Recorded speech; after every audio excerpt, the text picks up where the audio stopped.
एक बार एक महात्मा मरने के करीब था। उसने अपने प्रिय शिष्य को अपने पास बुलाया और कहने लगा, देख तू मेरी एक बात मान, जो चाहे करना, पर बिल्ली मत पालना। ये मैं अपने जीवन का निचोड़ तुझे दिए जा रहा हूं, ये तेरी जीवन का सूत्र है। शिष्य ने कहा, पर गुरुदेव में इस सूत्र का अर्थ समझ नहीं पाया।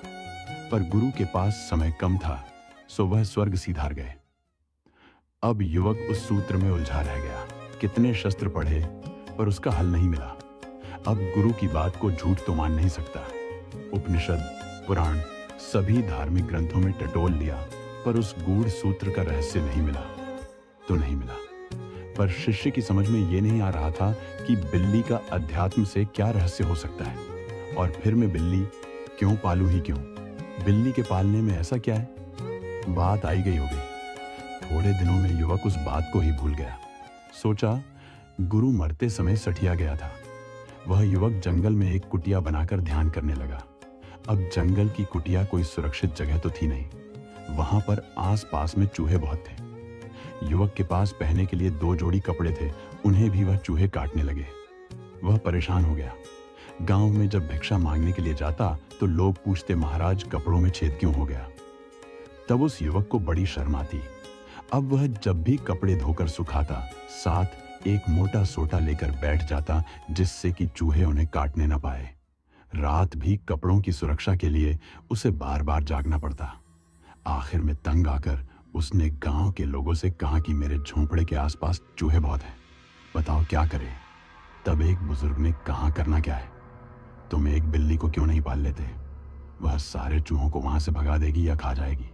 युवक को यह बात पसंद आई और वह गांव में से एक बिल्ली को मांग कर ले गया। तब भी उसे गुरु की बात याद नहीं आई कि गुरु कह गए थे कि बेटा सब करना, पर बिल्ली को मत पालना। बिल्ली ने तो महीने भर में सारे चूहे सफाचट कर दिए। अब उसे बड़े चैन की नींद आती। उसकी सारी की सारी फिक्र बिल्ली ने अपने कंधे पर ले ली। पर महीने बाद जब चूहे खत्म हो गए, तब बिल्ली भूखी रहने लगी। वह गांव में जाता तो भिक्षा के साथ उस बिल्ली के लिए दूध भी मांगता। तब 1-2 दिन तो लोगों ने दे दिया, पर दूध उनके बच्चों के लिए भी कम ही था। अब साधु की बिल्ली के लिए कहां से दे? साधु परेशान होने लगा। अब गांव वाले कहने लगे, महाराज आप ऐसा क्यों नहीं करते? एक गाय को पाल लो, आसपास चारा तो बहुत है। आपको क्या करना है, शाम को दूध निकाल लेना, आप दोनों का बड़े मजे से गुजर हो जाएगा। बात साधु को जांची। वह किसी किसान के यहाँ से बूढ़ी गाय मांग कर ले गया। रोज रोज दूध देने से बेहतर यही था कि एक गाय ही दे दी जाए। अब वह दूध भी कितना देती थी। उसके साथ जो बछड़ा था वह भी बड़ा हो गया। कुछ ही दिनों में उसने एक और बच्चे को जन्म दिया। अब साधु के पास 4 प्राणी हो गए, एक बिल्ली और गाय और उसके बछड़े। उसे उनके लिए एक झोपड़ी भी बनानी पड़ी चारे की कमी के कारण। वह आसपास की खाली जमीन पर कुछ तरह सरसों बोने लगा। सारा दिन जमीन को साफ करता, पानी देता, काटता। उसे ध्यान के लिए समय ही नहीं मिलता। लोगों ने कहा कि थोड़ा सा गेहूं भी क्यों नहीं बो देते, फिर तुम्हें भिक्षा की भी जरूरत नहीं रहेगी। वैसे भी अब भी वह भिक्षा मांगने जाने की सोचता, पर जा नहीं पाता था। उसका अपना ही काम कितना हो गया था। कहीं गोबर उठना, कहीं बछड़े का नहलाना। पूरा झमेला हो गया साधु के सर पर। रात रात भर खेतों की रखवाली करना, जंगली जानवर उन्हें खराब न कर दे।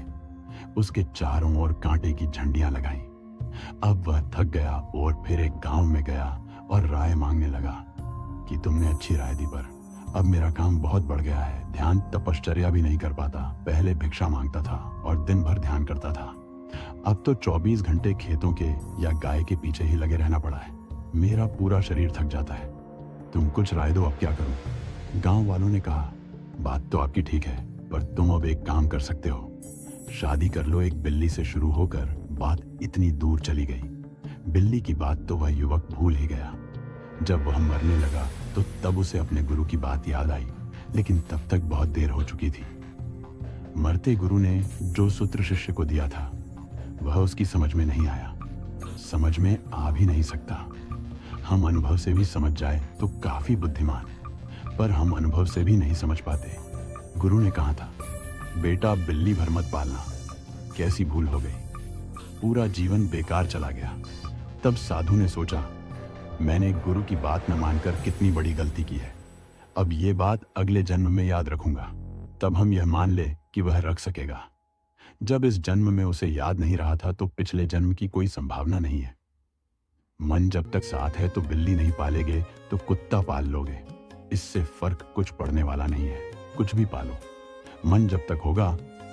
आइंदा हाँ, खेती न करोगे तो दुकान चलाओ, फिर वह दुकान पूजा की ही क्यों ना हो, यज्ञ हवन की ही क्यों ना हो। मन कुछ ना कुछ करवाएगा। मन बिना करता हुए नहीं रह सकता, मन के प्राण ही उसके करता होने में है।